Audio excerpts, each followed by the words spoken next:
a little bit more broadly, share a little bit more broadly about some of the work of the working group. So I'll just perhaps take this as an opportunity for anyone who wants to work in geopolitics and faith. Please let me know. We'd love to put you at work. We need a lot of help on lots of projects, so don't be hesitant to reach out. And yeah, with that brief recruiting pitch, and feel free to ask questions later. I'll try to go through this presentation. Um, are my slides showing up? No, No? Okay, no. hold on a sec. Okay.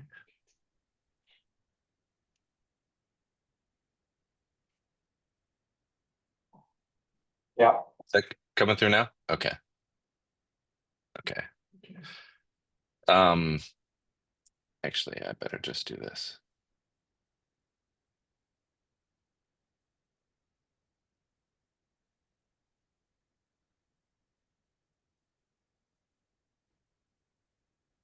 Um, yep, sorry, just one moment. Mhm. Okay. Okay. Um, Apologies, but I'm going to keep this view so I can see people's faces on the screen. Otherwise, I'm just lecturing to my PowerPoint slides. Want to talk about Indonesia's what I'm framing it as hospitable democracy. Indonesia is the world. I have a few kind of introductory information. I both want to talk about some of the intellectual streams, but also share, because I feel like it will probably be perhaps a little bit more interesting, some of the current activities and projects that are happening that are kind of direct applications of this recontextualization and reconceiving how a majority religion interacts with state discourses. Um, so I'll give some background here. I'm going to talk about humanitarian Islam and an ongoing partnership that's between Nahdlatul Ulama and the World Evangelical Alliance. This was a gathering in 2019 of most of the religious leaders. I lived and worked in Indonesia for 11 years and was asked to help kind of coordinate as an Indonesian speaker to help coordinate the meeting and to gather. So this photo is leadership from the World Evangelical Alliance and leadership from Nahdlatul Ulama.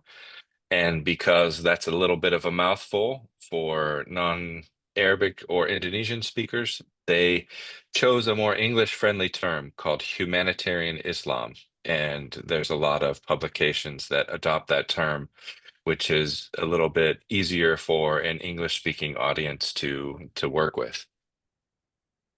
I'll share a little bit about some of the reformist thinkers within Indonesian streams of Islam, talk some about current tensions and case studies and some implications.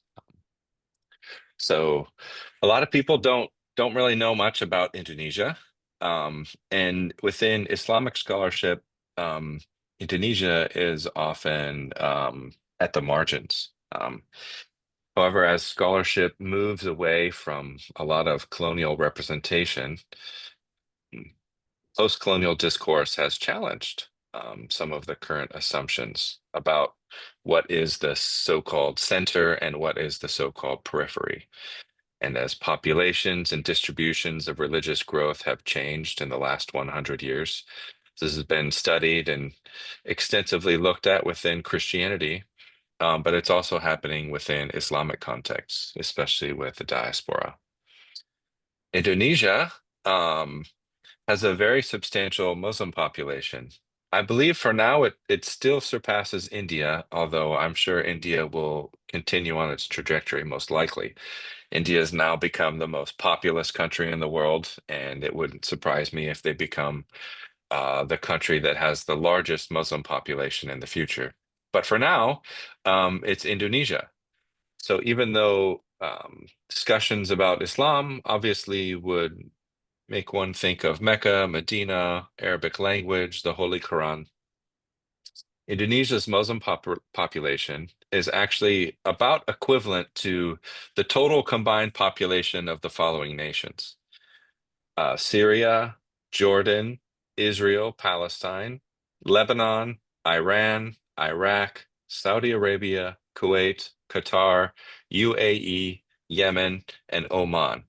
So these are 2020 demographic numbers. But you take all those countries together and imagine all the Muslims living there.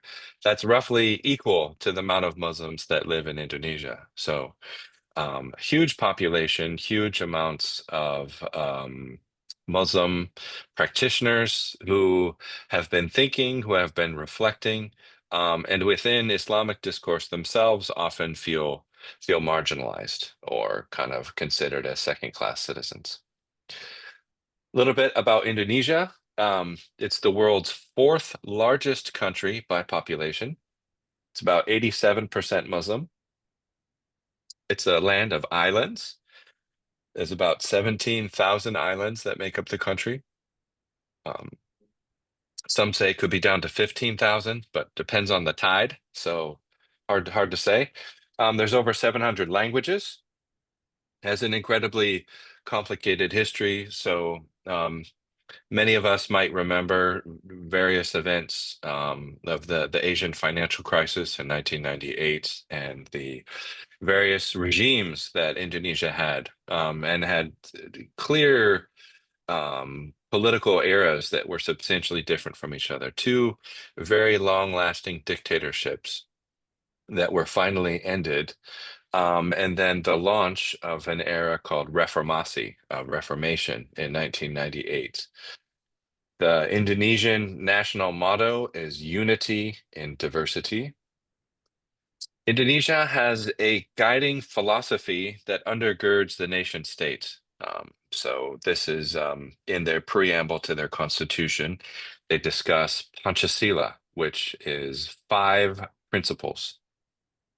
And these are the five principles that constitute the national philosophy: belief in Almighty God, a just and civilized humanity, the unity of Indonesia, a democracy guided by deliberation, and social justice for all.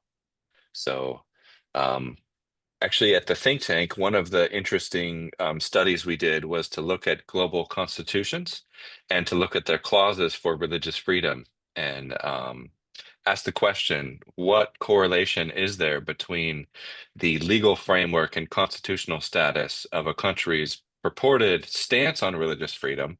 And how does that compare to the actual experience or on the ground application of religious freedom?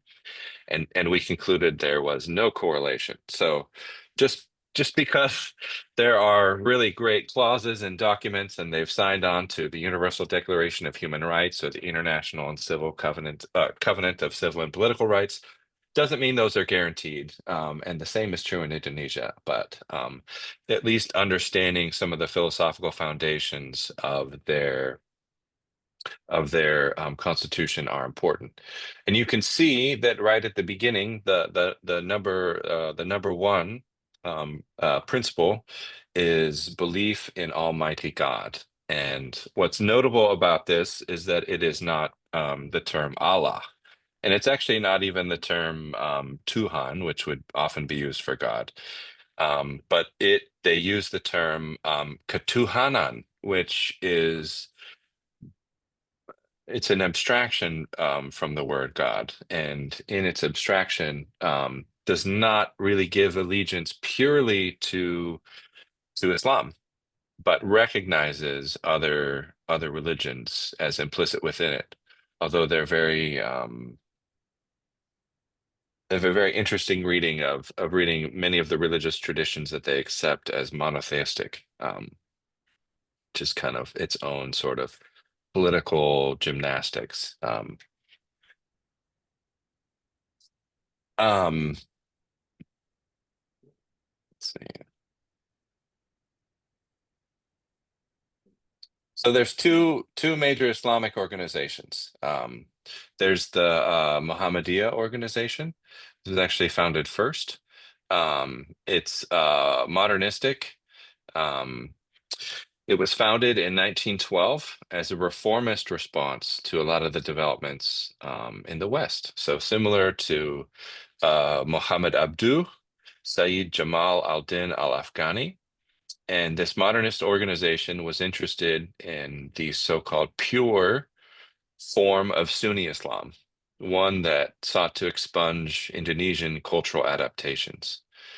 And this stream has really struggled within the state over political implementations of Islam.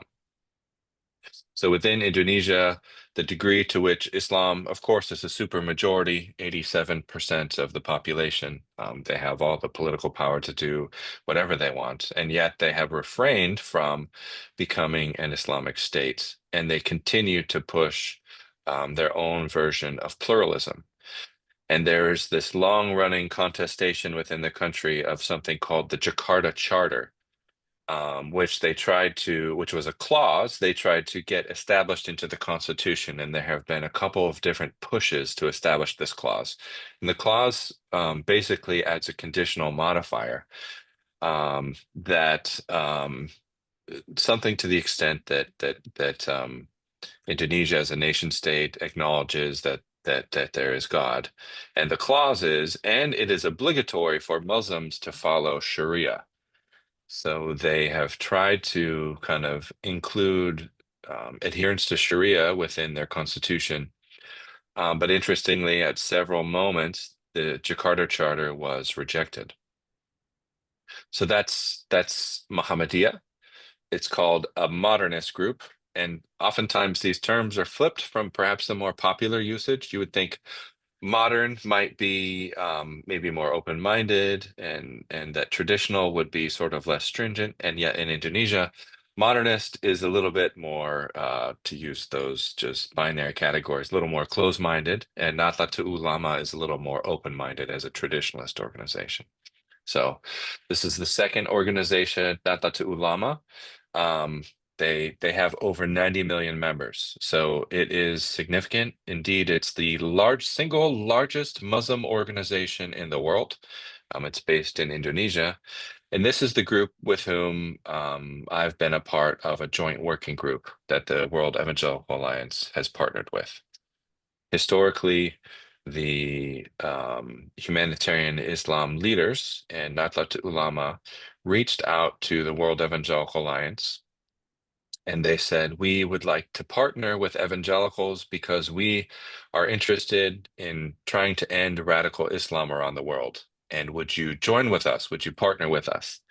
So that has sort of formed the foundation, and that was some of the catalytic events around the forming of this working group. And the political format that this has taken has been to consider this and conceive it within the terms of religious freedom. So Nahdlatul Ulama was founded after Muhammadiyah. It was founded in 1926. And it's traditionalist in the sense that they lay claim to offering a traditionalist version of Islam as it has traditionally been practiced within Indonesia.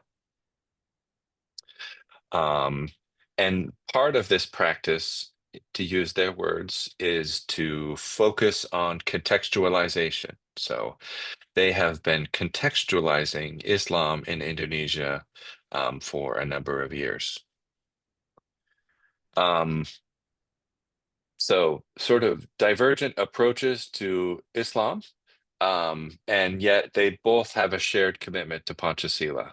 Both Muhammadiyah and Nahdlatul Ulama have committed to Pancasila and to a version of political tolerance for multiple religious traditions to practice within the country. Um, I mentioned some of the contextualization, and one of the forms that this contextualization has taken, which you can find in the literature, this started getting published on maybe around 2014 to 2016, is the idea of Islam Nusantara. So Nusantara is an Indonesian word which means archipelago. And it's Islam as it has been applied and developed within the Malay archipelago.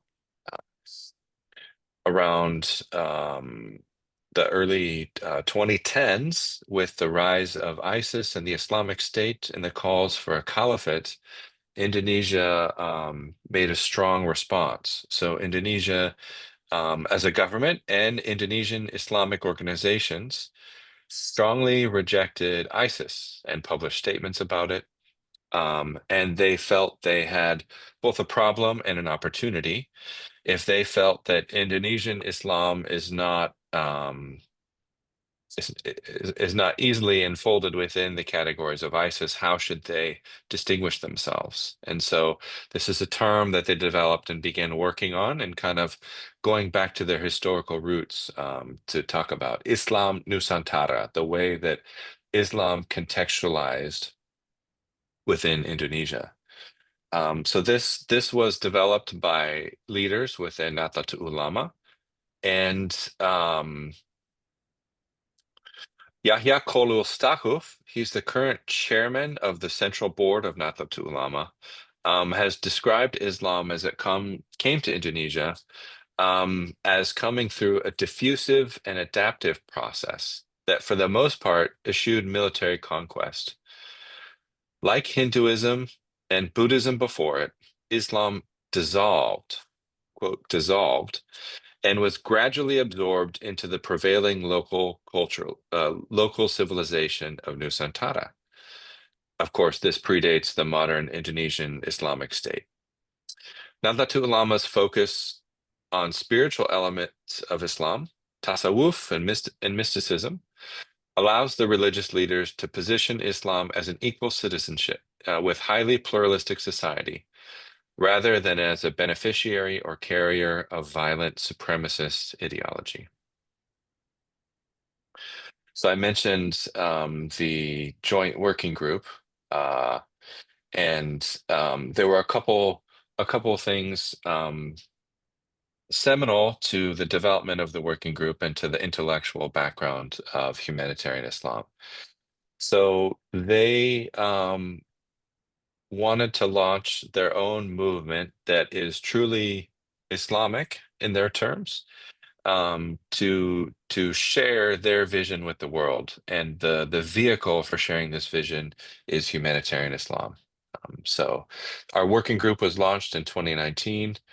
One of the goals of the humanitarian Islam movement is to open the doors of ijtihad, to open the doors of interpretation, and to reinterpret or to interpret the texts, so the Quran and the Hadiths, and to recontextualize them for the 21st century.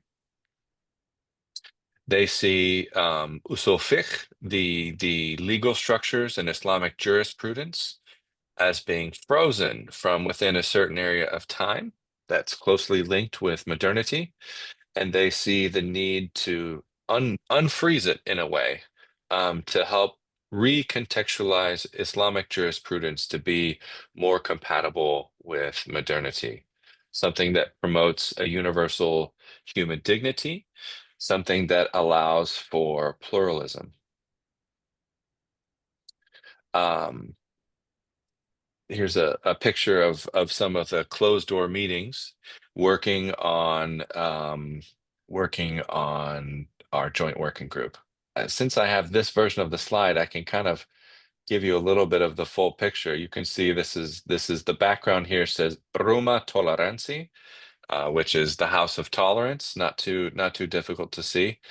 And this was part of our meeting to discuss and to hear about the history of Indonesian Islam and their work.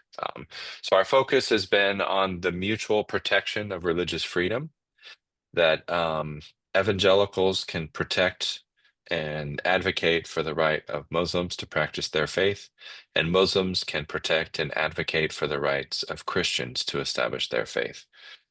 So a shared commitment to Article 18 of the Universal Declaration of Human Rights and Article 18 of the ICCPR, the International Covenant of Civil and Political Rights. These are instruments accepted by the UN that countries have signed on to that are a part of international law.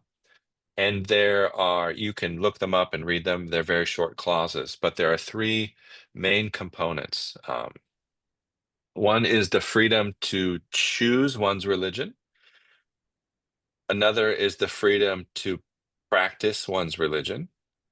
And the third is the freedom to change one's religion. And it's easy to have two of the three, but if you don't have all three, you can't have true religious freedom as it's been conceived in these particular documents. So you can imagine one might be free to choose their religion. In many Islamic contexts, yeah, you chose because you were born in an Islamic country, and so you're Muslim by birth. And you can practice it. Of course, you can practice Islam, no problem. You were born a Muslim, and you have to practice it. In fact, it's obligatory. And then it's easy to miss the third one, the freedom to change one's religion. And this uh, is a political issue around the world as people face blasphemy laws, and those are often weaponized, or anti-proselytism laws. And this is part of the long-term work in political context to try to reduce the application or scope of blasphemy laws, and to try to work on anti-proselytism laws, which are severe issues in many countries. But this is at least sort of the intellectual background of the Article 18. Um, in the work of our working group, we published a book together. This was published by the World Evangelical Alliance, and it was published by Humanitarian Islam. It's a joint evangelical Muslim publication. I don't think there are too many of these publications out there. Um, it's titled God Needs No Defense: Reimagining Muslim-Christian Relations in the 21st Century. So this publication and our joint working group has taken a number of political formats, including work at the UN, um, and in different international forums. I'll briefly mention a few of these in case you want to follow up on them in the questions at the end. Um, in 2022, Indonesia hosted the G20 summit. And as a part of their hosting of the summit, they convened what they called the R20. So not so yeah, I've learned a lot about the G20. It's very interesting. A lot of it is banking and trade, but there are also sub-working groups on a number of thematic categories. And one of them that Indonesia introduced was the thematic category of religion, and what should be religion's contribution to the political space. So they convened the first ever religion forum. It was in Bali. It was in 2022. And major leaders from all the world's traditions came and attended and had intense discussions and presentations about the role of religion within political spaces and what could we do. And there's some formal recommendations made to the G20 body. We've also been a part of convening an international summit of religious authorities. So right after October 7th and the war between Israel and Gaza started, they convened a gathering to discuss the connections of religion with war, and how to reconsider and reconceive what they term a rules-based international order for the protection of civilization. I was also just last year involved in an academic consultation. So the Humanitarian Islam, or Nahdlatul Ulama leaders, invited global Islamic scholars from all around the world to come to Indonesia and to study their documents and to analyze the Humanitarian Islam movement from an academic and outside perspective, to reflect upon its history, its context, its location within Islamic jurisprudence, its location within Islamic theology. And they are producing a volume which we hope to come out perhaps this fall, published by Routledge. Um, And for those interested in this movement or how this fits theologically, and maybe those from the Arab Peninsula might be thinking, what in the world is this? Who are these really weird and interesting Islamic thinkers, and how does this even fit within Islam? And is this even legitimate? I think they hope to make a case in that volume. Um, I'll briefly mention a couple seminal thinkers. So, two of them, which I cover in the publication, were Gustur, Abdurrahman Wahid. He was the chairman of Nahdlatul Ulama for quite an extended period of time. He was Indonesia's president. So he was the first democratically elected president following the overthrow of the dictator. Um, and it was a huge win. He's promoted civil Islam. He is a strong proponent of tolerance and pluralism within a democracy. And he makes some distinctions between right Islam and what he calls wrong Islam. So some of those come up in the paper, but Wahid's emphasis was on the spiritual message of Islam and the important ways in which it can thrive apart from entanglement with political structures, which helped create some of these conditions in which Muslims and Christians can actually advocate for religious freedom for each other. Um, Along with Gustur, Abdurrahman Wahid, there's also Nurkolish Majid, who has the nickname Chatnur. So Nurkolish Majid is the Islamic philosopher that I studied for my PhD. So he's the one with whom I am largely familiar. He was a public intellectual within the country. He wrote extensively, published more than 20 books, which are largely collections of essays around Islam and its fit in the modern era and compatibility with democracy. He's very famous for this slogan within the country, like Islam, yes. Islamic political parties, no.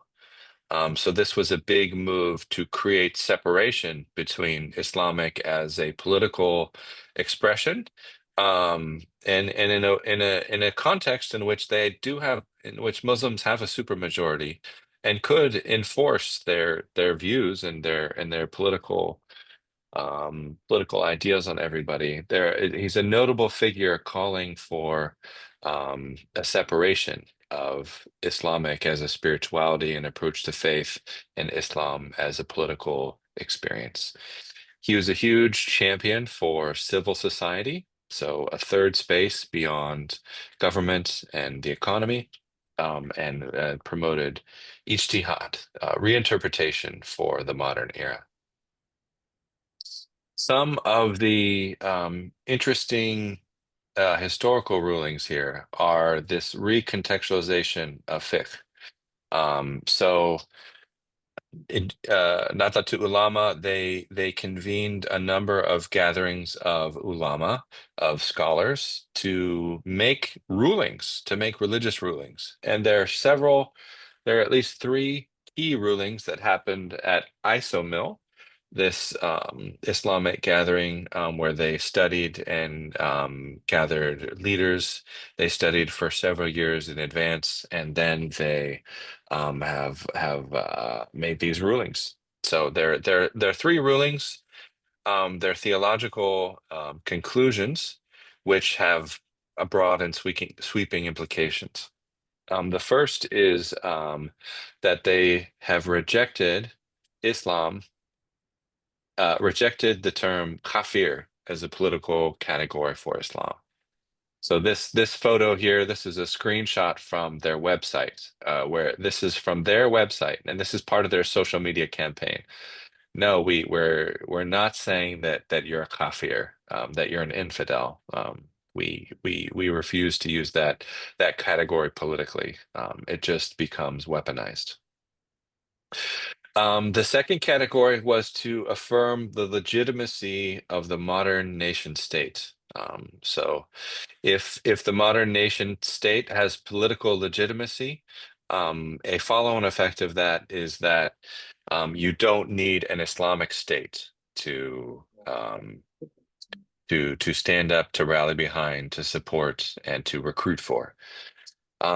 They also, it's phrased differently here, but the more technical phrasing they had was for the third theological conclusion that when there are areas of conflict in which their co-religionists are involved, Muslims have an obligation to pursue peace and not violence.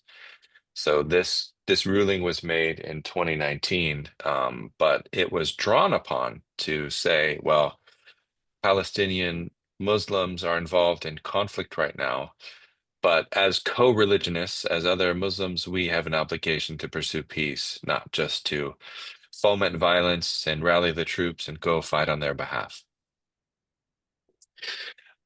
One last thing, which is actually not covered in the paper, but has been a subsequent development in the last couple years, has been the call to develop something they call civilizational fiqh.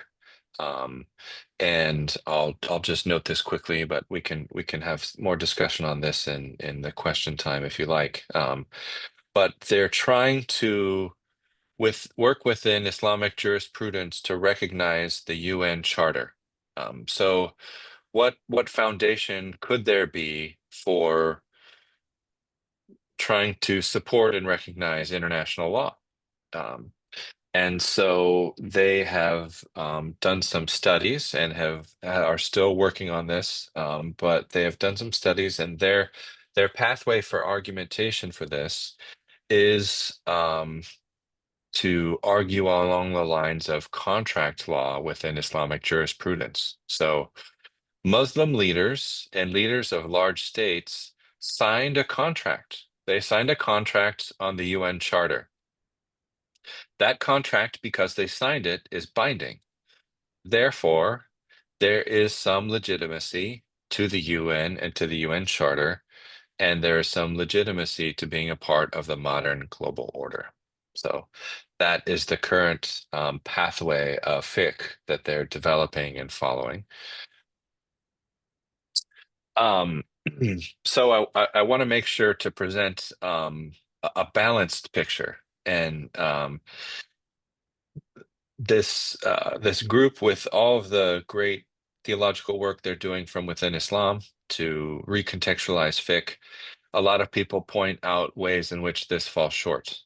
And one of the most clearest ways in recent history is the case of Ahok, or the governor of Jakarta, who was accused of blasphemy.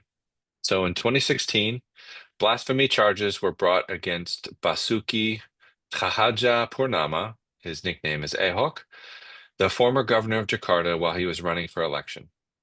Ahok was elected as vice governor of Jakarta under Joko Widodo in 2012. And when Jokowi was elected president in 2014, he appointed Ahok as the official governor of Jakarta, despite strong opposition because he's a Christian. He was the first Christian and ethnically Chinese leader to hold the position as governor of Jakarta. Being a religious and ethnic minority made him a target of a strong Islamic organization, Front Pembela Islam, or the Islamic Defenders Front, who fiercely opposed his campaign and called him a kafir. They claimed that Muslims could not legitimately support Ahok due to Surah 5, verse 51, which warns against being allies with Christians and Jews.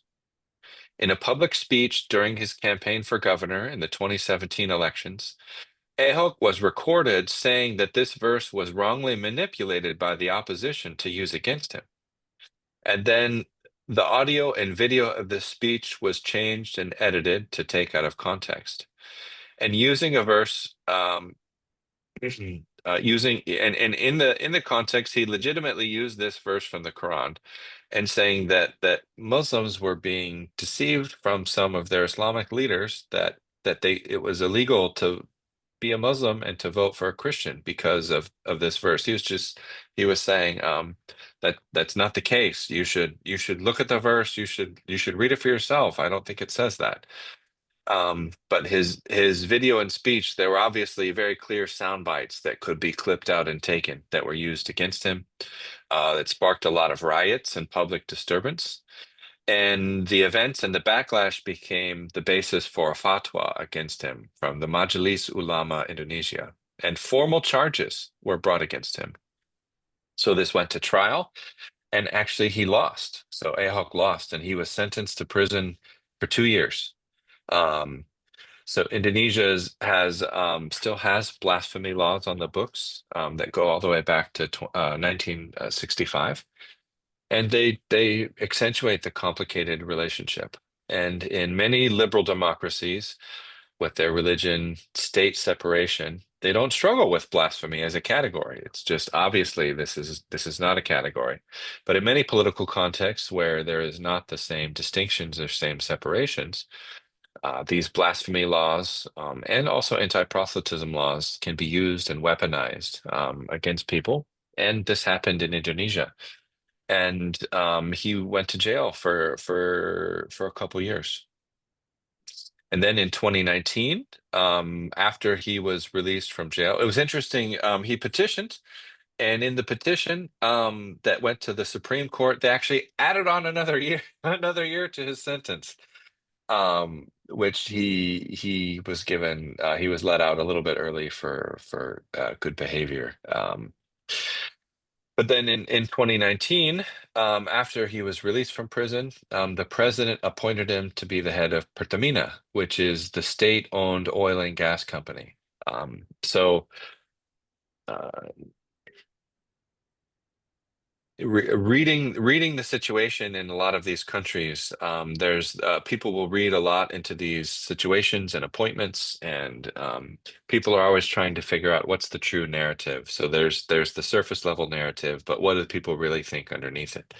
So some people feel that his elevation to this state appointed post of Pertamina, the oil and gas company, one of the most significant posts, um, is a thank you to him for just taking the hit, going to jail, serving his time, coming out, and that was a way to quiet the unrest. And then he was sort of restored in public view for being brought back. Um, so that's trying to be very open and clear. There are some sincere negatives, and Indonesia is not this pluralistic haven where everybody is treated fairly and equally. There's also been some dress code controversies. So obviously, religious dress and the wearing of the hijab in Indonesia, it's called a jilbab, um, is often contested. You see a lot of cases like this in France and different countries in Europe. And in 2021, there was a suit brought by Padang, so West Sumatra. They started forcing in public schools everybody wearing Islamic head coverings, um, and mandate it for everybody, including the Christians. And that goes against the law and goes against the Constitution, because Christians should be able to wear their own dress, and they have the right to their own religious instruction. Um, and the central government overturned. So the government overturned the mandate to um, to wear Islamic dress in the school. And it was the Minister of Religious Affairs who did that. Um, there continue to be challenges, so there's sort of ebbs and flows, and I think depending upon the year, or maybe depending upon whether you're an optimistic person or a pessimistic person, you can read a lot of differences into what's going on, and you can see sort of what you want to see. There's evidence for Indonesia perhaps becoming radicalized, and there's evidence for Indonesia becoming more tolerant. So, on the one hand, FPI, the Islamic Defenders Front, was delegitimized by the state government. So, a couple years after they led the riots and campaign for putting Ahok in prison, They were disbanded. Their right to exist as an organization was taken away by the government. So that could be considered a trend in the positive direction. Um, Very recently, they just have finished the overhaul of the constitutional and penal legal code. And within the legal code, they address the blasphemy laws and they actually kind of expanded them rather than contract them. So if you wanted to look for a negative example of a worrisome trend, that would be one of them. So this came up in the news a number of times because um, living together with a partner where you're not married was also criminalized, and people were kind of worried and wondered about how that would be enforced.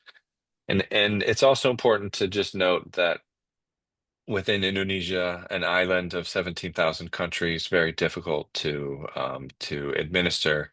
You have profound differences with local governments, with local leaders, with different religious pockets, and there's very uneven enforcement of many of the laws. Um, I'll try to just wrap up here quickly and just note a couple points here in conclusion that there are some interesting opportunities to show that there are counter narratives to this Islam wedded to polity, or political Islam is only being political in Indonesia, and there are some voices who are within the Islamic world countering that. There are some interesting interfaith alliances in these Muslim majority contexts. The R20 Religion Forum in Indonesia, this is a photo of it, which I attended in 2022. Um, I don't know if you can see my mouse cursor, but the person with the peci, with the Islamic hat and the red tie, kind of in the center of the frame, that's His Eminence Yahya Kolil Stakuf. And next to him is Mohammed Al Isa, who is the current Secretary General for the Muslim World League of Saudi Arabia. And this event, the R20 event, the Religion Forum series of meetings connected to the G20, was co-hosted by the Muslim World League and Nahdlatul Ulama. And there are some obvious and subtle negotiations and differences of opinion between some of these different groups. Um, Yeah, I'll just say I think it's important to pay attention to reformist voices around the world of what's happening. And I thought I shared one last point here. Indonesia, I think, shows elements of being a hospitable democracy to other religious traditions. Nahdlatul Ulama, they have a militia. They have maybe the largest militia in the country outside of the army.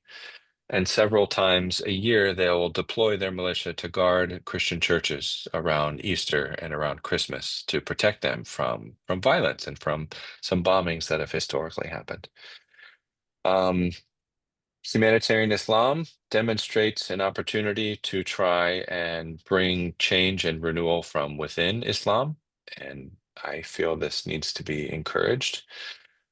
This photo on this is from the book launch on the book of God Needs No Defense, which, by the way, is you can download it for free for anybody who wants to read it or look into it, and a lot more of the information is cited in here. And if you can't find it, you can email me and I'll send you a PDF copy of it for free. At our book launch, uh, Thomas Schirmacher, who was then the Secretary General for the World Evangelical Alliance, and Yahya Kolistakov, who was the head of Nahdlatul Ulama, they both gave a presentation and covered it. And This is just a screenshot of the coverage that was published in Christianity Today, an evangelical publication based in the U.S. And it sort of described an interesting kind of interchange between these two leaders that I'll try to share briefly. Um, but Imam Yahya got up to speak. He said, "Thank you. We're so glad to be here. We're so glad to be in the nation's mosque. This is a mosque in Washington, D.C., where we had the book launch. It's the oldest mosque in the U.S., and it was built by Muslim slaves brought over from Africa. We're so glad to be here. We're so glad to be working with the World Evangelical Alliance on issues related to religious freedom and to try to protect each other's communities around the world. We're so glad to be in connection with Thomas Schirmacher, the head of the World Evangelical Alliance, which represents 650 million evangelicals around the world in 143 countries. We're so excited for that because we feel that Islam is the most beautiful, wonderful, compelling religion in the world. And we think that our proximity and ability to communicate about Islam to Thomas Schirmacher could persuade him to become a Muslim. And because he's a man of great influence, we feel that this could be a tremendous opportunity for the glorious, beautiful message of Islam to be communicated throughout the evangelical world, and many people could become Muslims, and we feel this is very important. Big claps. He went and sat down, and then Thomas Schirmacher got up and he said, "We're just so glad to be here. We're so thankful to be working with Nahdlatul Ulama to protect each other's religious communities, to work for religious freedom, to not deny our own theological distinctives, but instead actually bring them forward and then champion them. And we are so glad to be working with Imam Yahya, who leads this organization of over 90 million Muslims.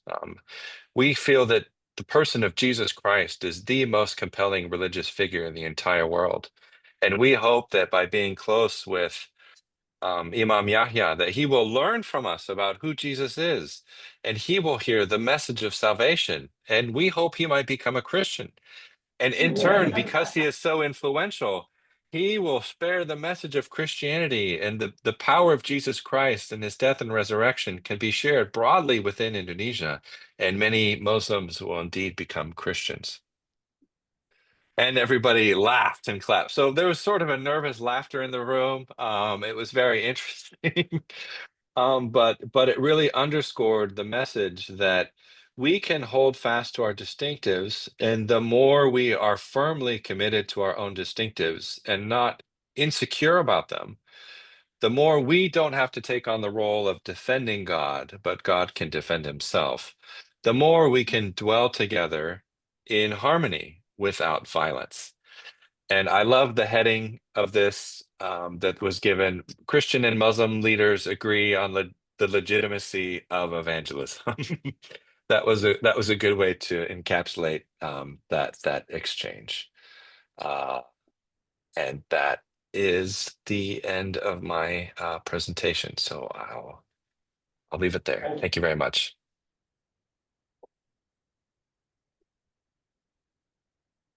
Fantastic. Thank you, once again. I'm pretty sure his presentation has raised lots of questions and comments. You might wish to start with clarification questions if there's anything not clear to you, and then move on into the realm of deep questions and comments. So, well, both in the room and those who joined us via Zoom, please feel free to raise your hand, and I shall wait for your questions. And choose not to ask my question. Kyle and I can discuss our questions separately, depending on how the questions arise from you. They start here and then move around the table. Kyle, good to see you. Thank you for your presentation. Yeah. My MA advisor was Lori Sears, and so she was an Indonesian specialist. And one thing she impressed upon me was the ever regionalization of Indonesia, basically to try to keep me from thinking it as a unified whole.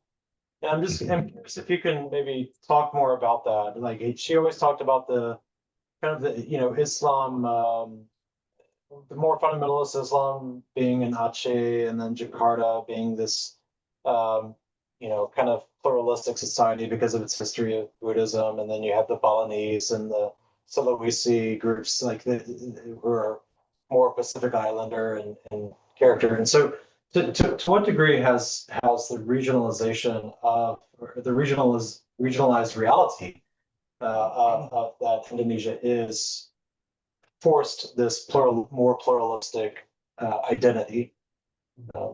Yeah. Yeah. Um, was this an MA in the humanities, or what was the MA program? Just curious. Yeah, it's like University of Washington. Yeah, in Southeast Asia. Okay. I think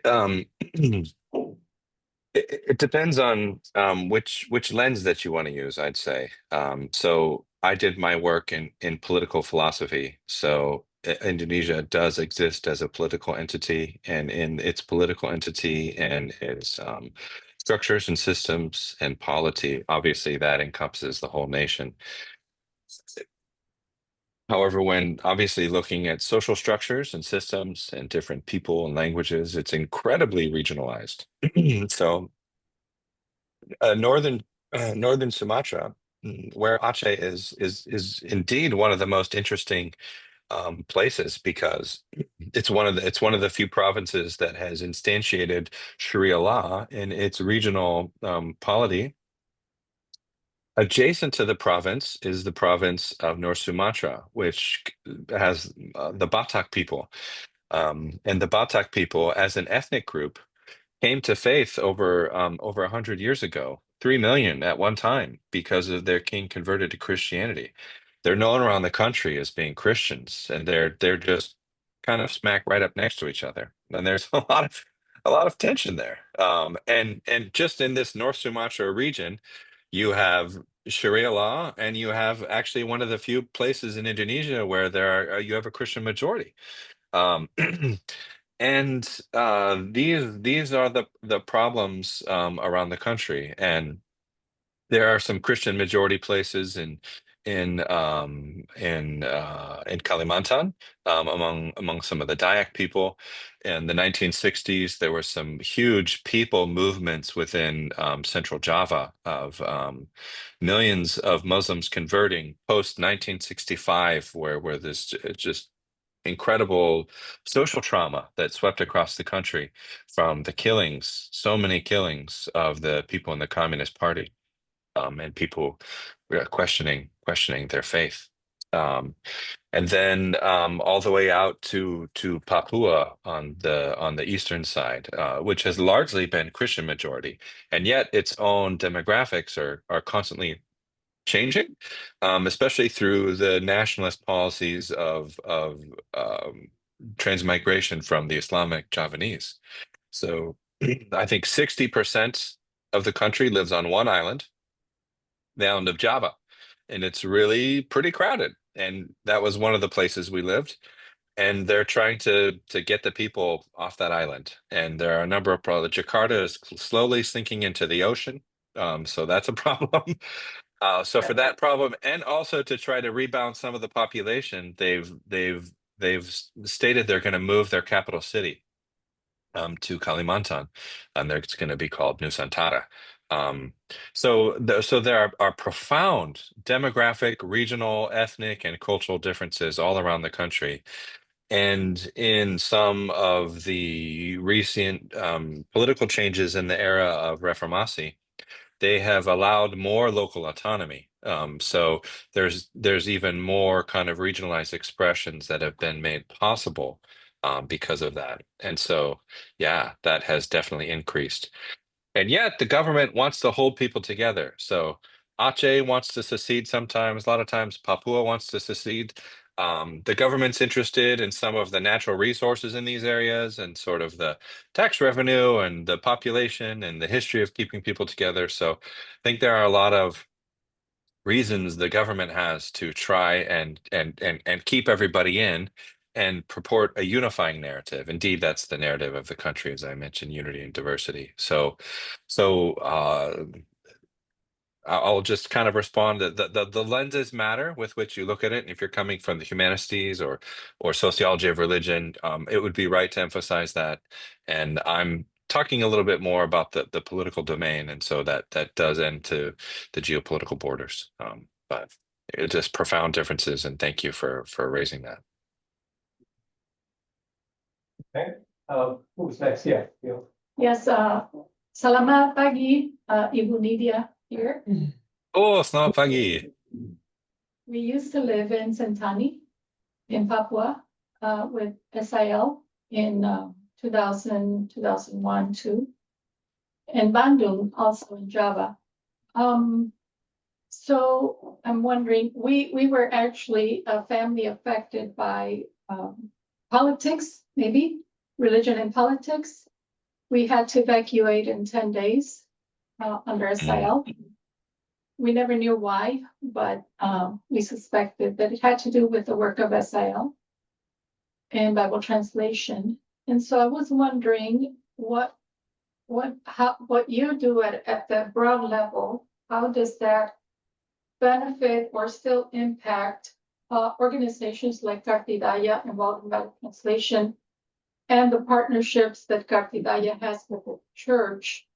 Is it slowly enabling more freedom to translate a sacred text, which would not be considered sacred for others? But how does that play into everyday living in Indonesia?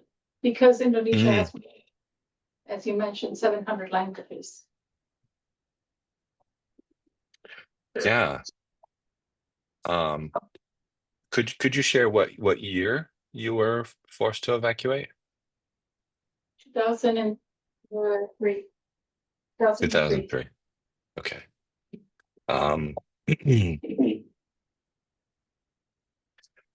Hmm. So that would be post 9/11. Yeah. Yes. I've And yeah. also, I'll had at some point could offer, say, 400 visas. And then in a matter of 12 months, it came down to 5 visas, which created chaos within SIL. But in fact, it benefited the church because the church has been taking more responsibility. So that's positive. But I'm just wondering what you do at the WEA level.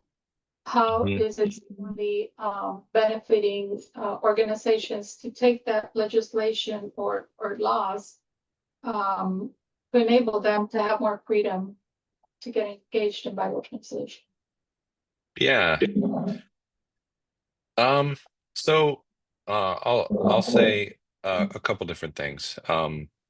One is that there's a difference between our hope and what we might try to do and what we're actually able to do and what actually happens. So there's a significant gap there. And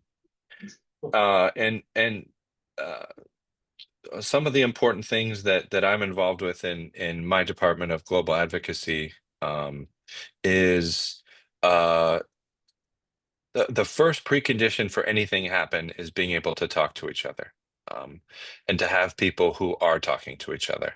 So I think that is significant, and even though it's understandably frustrating for people who want to see things happen, um, it's not very action oriented, but it's being in relationship and it's knowing each other, and that and stewarding the trust and being authentic to who you are and being very clear about our Christian tradition and what we're trying to do, is important for the long-term maintenance of trust.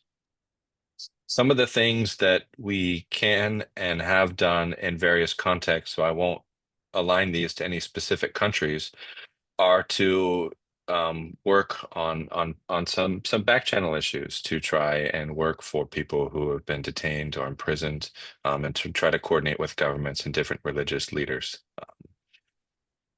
Within Indonesia, one of our hopes is to be engaged with the political leadership to advocate for Christians and to advocate for um, Christians who obey the laws to be there and to do and to work within the freedoms that they've been given. So Visas, actually, all the quotas, those in our time, 11 years in the country, we saw them expand and contract and expand and contract a lot of times, and people navigate that in different ways.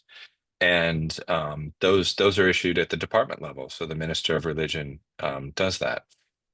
And um, within partnership of national alliances within specific countries, the WEA will try and advocate for their constituents on their behalf. So if there was a group that was connected to the WEA in Indonesia, and I think it's AGLE, which is the gathering of the WEA, that's its legal entity within Indonesia.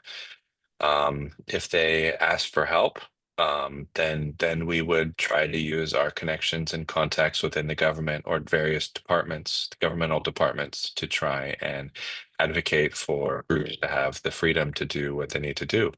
Um, in some places, we're able to do this clearly because of good relationships. In other places, we can make requests, or we can do our best to persuade.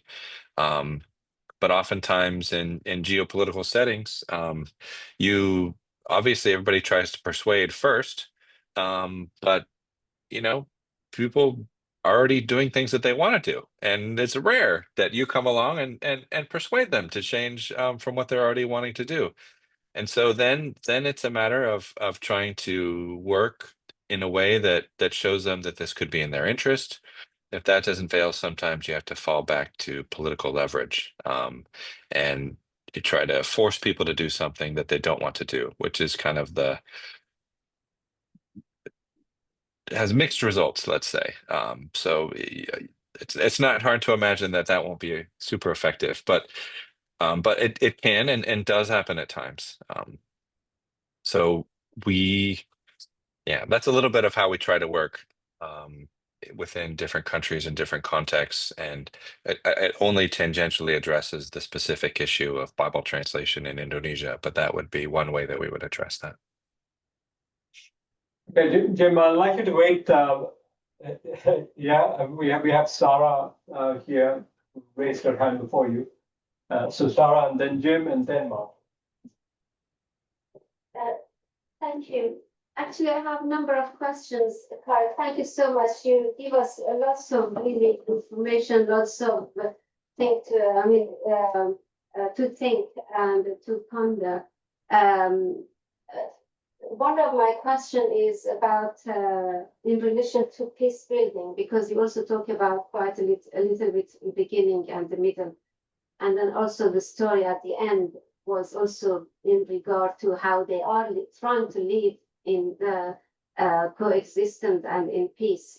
And in the peace building approach, how did both Christian and Muslim leaders develop their theology of peace, or whether they have developed any theology of peace in relation to their context? Mm.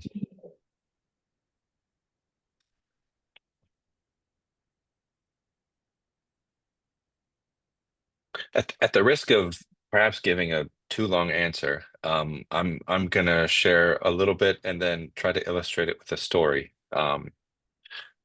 So structurally, the World Evangelical Alliance at least has a peace and reconciliation network.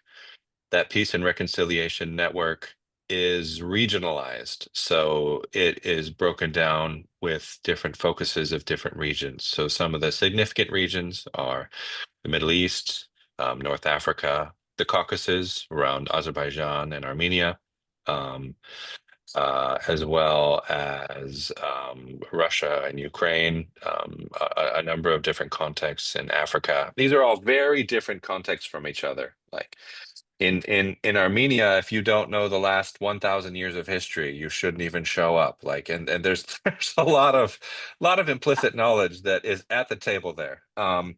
Whereas in the maybe the same could be true for the Middle East. Different parts of Africa, it might be a more recent or notable conflict for various juntas or different political entities. So There are theologies, I would say, of peace and reconciliation that different groups operate and work with.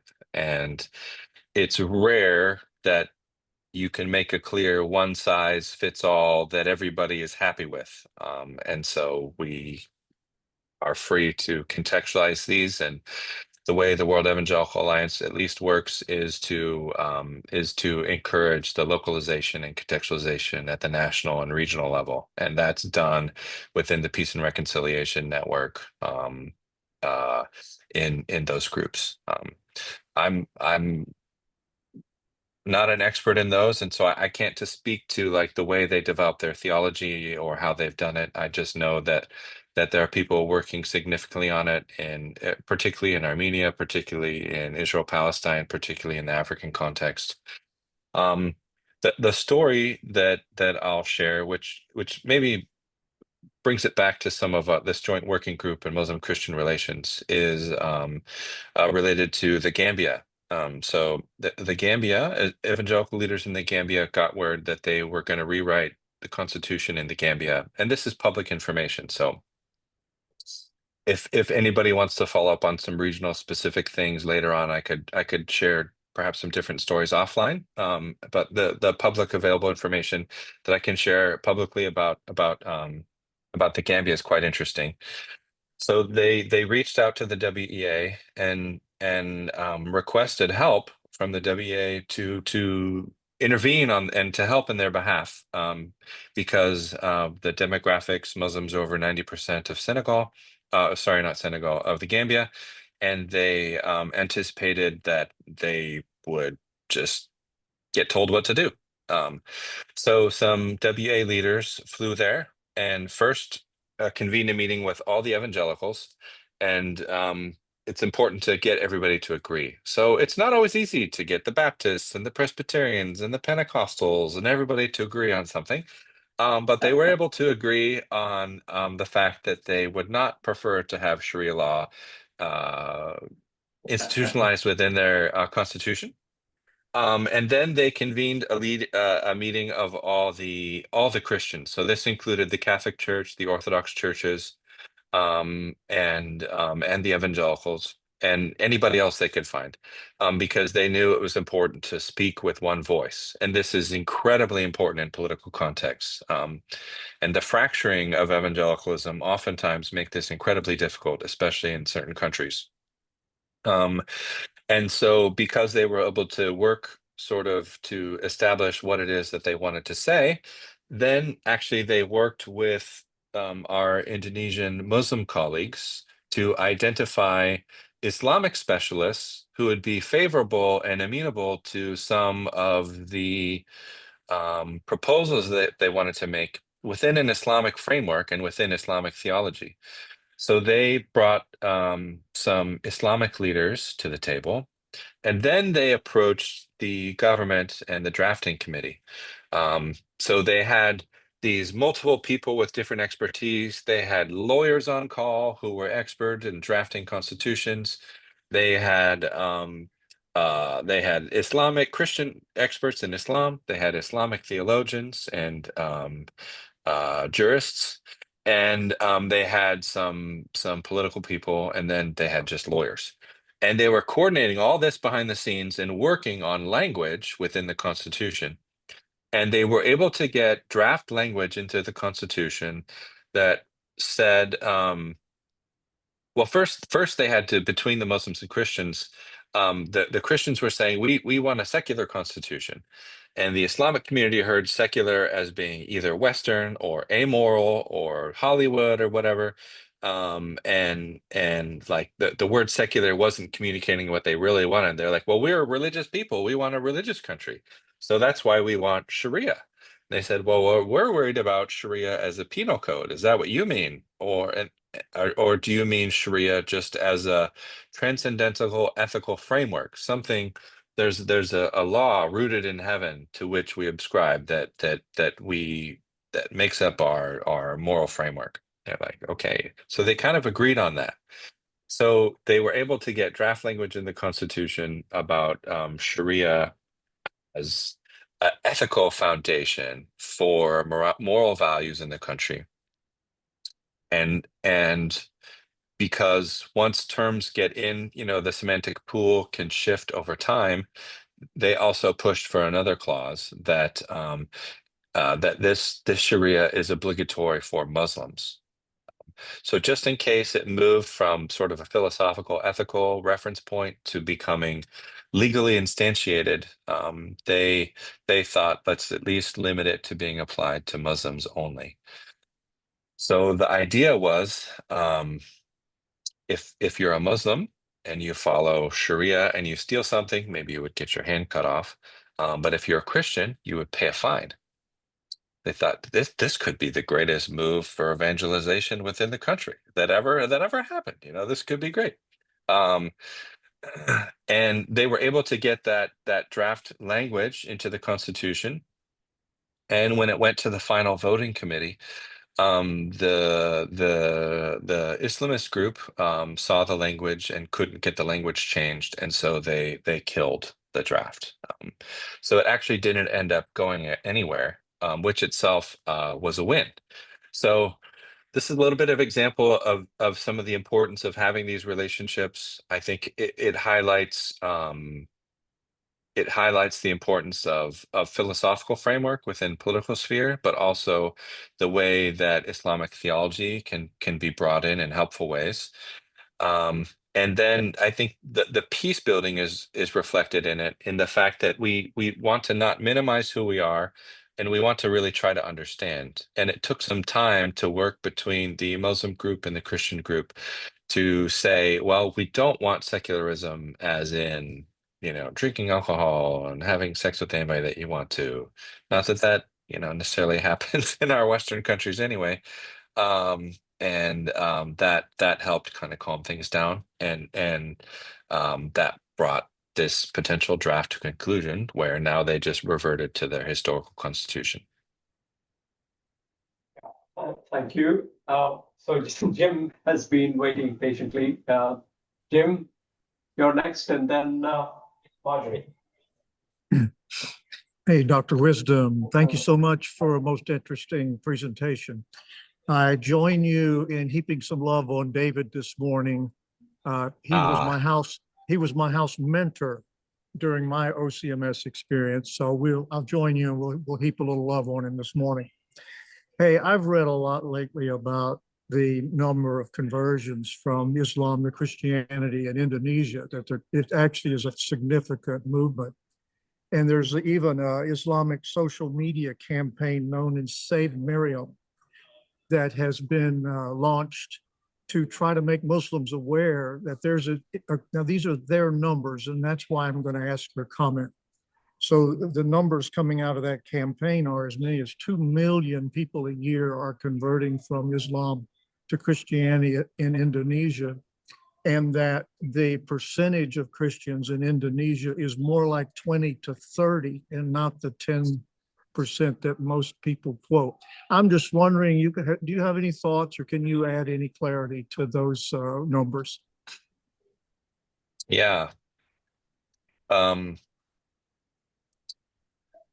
I actually, my first PhD project, which I worked on for about 2 years, was to look at some of these conversions and movements within Indonesia. At the end of the day, it couldn't go forward because of some ethical and source related challenges. Um, uh, and the high level of risk. So that's when I moved on to a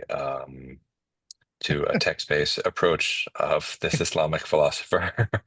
As I did Um, too. So keep. okay. I'd be very open and glad to have a private conversation to share a little bit more freely. But I would say I think there are good evidences for the numbers that you've shared to be pretty accurate. And also say it's hard to judge, and it's difficult to evaluate. So the numbers that I represented come from the statistical website of the Indonesian government. And sources matter, Yeah. and who you Only, pick for sources matters. only But Jesus knows. yeah, exactly. But I do think there are some very interesting, unique things happening in the country right now. And the Save Miriam campaign, which I've also tracked a little bit, is an interesting kind of reaction to that, to some of those possible trends. Thank you. Thank you. Great. Yeah, hi, Kyle. So nice to see you. Uh, Thank you for your lecture. One of my things that I observed in your presentation, and this also comes from my experience in living in Bangladesh for 15 years, is there are no women in those pictures. And so where are the voices of women? That's part of it. But the other side of it is, and this is me generalizing about evangelicalism, but the evangelicals don't promote women. Islam doesn't promote women. So what are women to do? Become like human. And I didn't hear what you said. Become like evangelicals. Yeah, no, but I'm just really curious on how, like, the only voice I could have of influence in Bangladesh was with other moms and women. And so all the more, what I would say, higher discussions are among men. And, my husband could be a part of that. And it's the same is true, unfortunately, in my experience in the evangelical world. That women, aren't supposed to preach in many circles. They can't be pastors. So the only voice you can have is maybe if you get a PhD and write some articles. So my question is, how does this space that you're in of the WEA and then this space of Islam within the Indonesian context, where can the voice of women, how can we, have that voice? Because without that voice, the conversation is missing a really big piece. Really, really important question, Marjorie. And as a husband of a woman who is a great scholar in her own right and doing her PhD at OCMS, I'm in full support of that. I would say, maybe this is encouraging, maybe it's not, but I would say within the WA, it's very mixed. Within the leadership, half the leaders that I interact with are women, maybe a little over half, which is probably more representative of the makeup of the churches around the world too. At least half, but probably over half. Um, there are clear people who do not support this within evangelicalism, but there are women's commissions that are working on this issue, and a whole host of countries, where it's different. Um, I would have to look up a few things, but at some of the meetings within Nahdlatul Ulama, they have separate tracks for women, so they separate them from the men, but they encourage women to get training.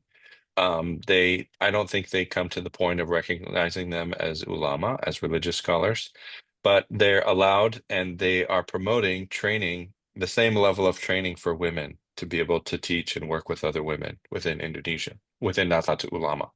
Um, and they, discuss women's issues within jurisprudence. They have their own gatherings, they have their own councils, they have their own movements. And within the Humanitarian Islam book from the consultation I was at in the fall, that's going to be coming out hopefully this year. Of course, it could be delayed. There are a couple chapters looking at women's movements within Indonesia and within the Humanitarian Islam movement, that are encouraging, but at the same time, I don't think it's fair to say they're of like full equal standing with the men. They're not.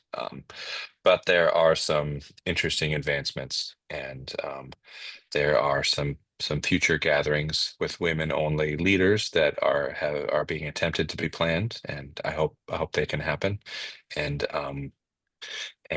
we will see.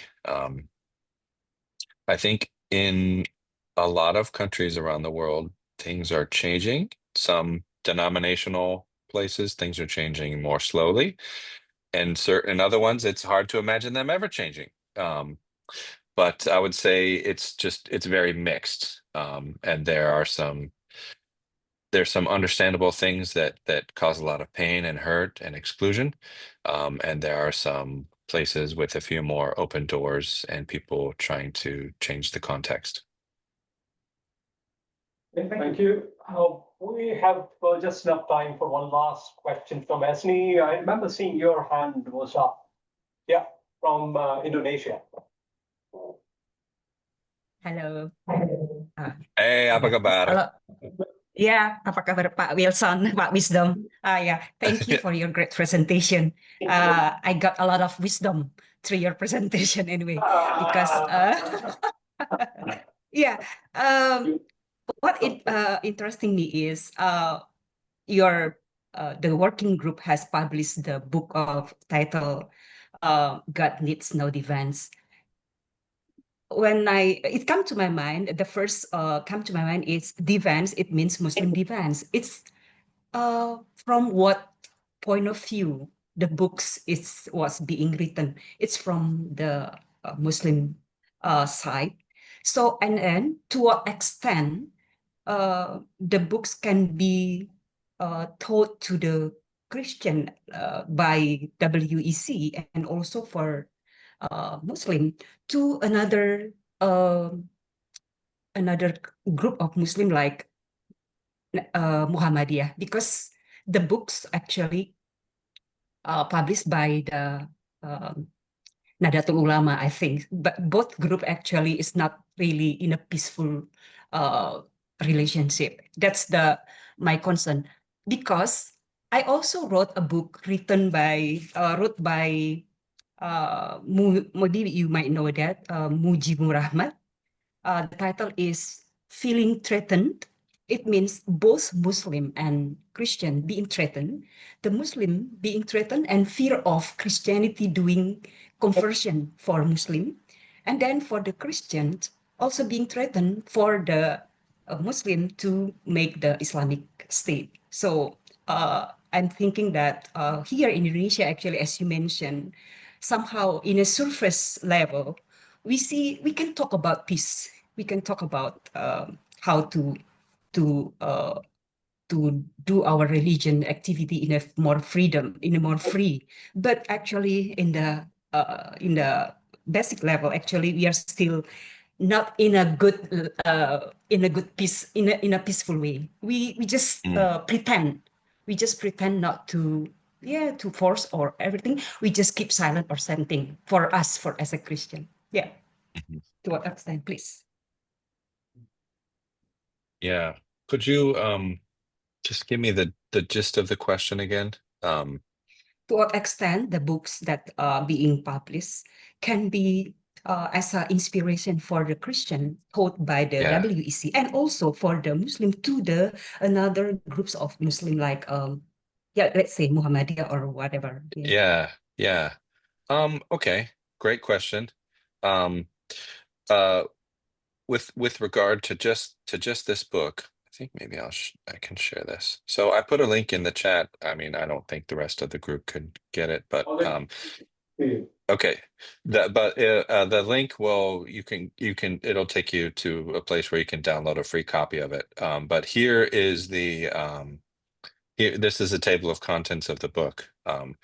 So the title is drawn from this essay by Gusdur Abdurrahman Wahid. And then half of the chapters are written by Christians and half the chapters are written by Muslims. So here's the first, you can see part one talks about Rahmah, talks about God's grace. And then they alternate. Here's a foundational principles of NU by Kiai Hasim Ashari. And then some stuff about Christianity and democracy, Islam, some of the contextualized things, and then some documents and an analysis of the group and their work. So this details some of that. There's an interesting initiative done by the Lamena Foundation. Matthias Ho, if you know him, they're doing an extended series of cross-cultural religious literacy, and they're trying to promote a more basic understanding of the other's religion in these different communities, in these different contexts. And they've convened some interesting groups to try and spread that and try to just work on these very issues of moving towards mutual understanding. And yeah, we might be running out of time, but we would be happy to talk to you privately at another time if you'd like. Yeah, thank you, Kyle. One of the things that Kyle's presentation has underlined today, and obviously there are so many other things, is that Islam is not incapable of contextualizing. This contextualization largely happens in the realm of jurisprudence, not in the realm of theology. If you're looking for theologians who are like Christian theologians engaged in doing a theology of religions, and you're looking for them within Islam, you will not find them. What you will find really are the jurists, lawyers of faith. And to a large extent, these are men, unfortunately. This is not to say there are no women jurists, but to a large extent, Islamic jurists are men anywhere you go. So we are going to shift from the Muslim majority context of Indonesia today, I'll present focused on so well, to the Muslim minority context of Brussels in Europe. And the presenter next week is going to be our own graduate, Tisha Kartas, originally from Egypt, has been living and working in the context of Europe for many years now. So I very much look forward to welcome you once again. If you are in residence next week, please feel free to come and join in that lecture. But before we end today's session, let us give Kyle a big hand.